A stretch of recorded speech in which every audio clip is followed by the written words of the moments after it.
let's focus on how to handle errors in nested routes. Right now, we have our error.tsx file sitting in the review ID folder. Looking at our route hierarchy, we've got products at the top level, followed by product ID, and review ID is nested inside. This structure actually affects how our error.tsx file works. Here's the key thing to understand. Errors always bubble up to find the closest parent error boundary. What this means is that an error.tsx file handles errors not just for its own folder, but for all the nested child segments below it too.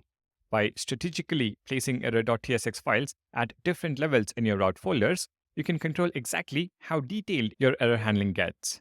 Let me show you what I mean. Let's hop into VSCode and move our error.tsx file from the review ID folder up to the products route.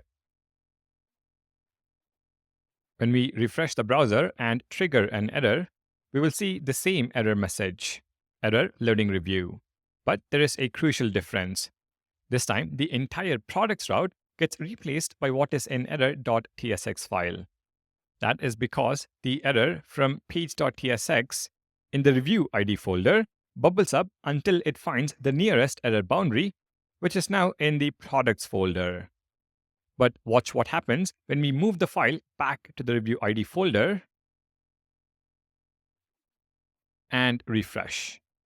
Now, the featured product section from our product ID layout stays in place, and only the review ID component gets replaced by our error.tsx UI. See how much more precise this is? This really demonstrates how error handling works in nested routes. Where you put your error.tsx file makes a huge difference. It determines exactly which parts of your UI get affected when things go wrong. Up next, we will dive into handling errors within layouts. Supporting the channel is free. Please like and subscribe, it helps a lot.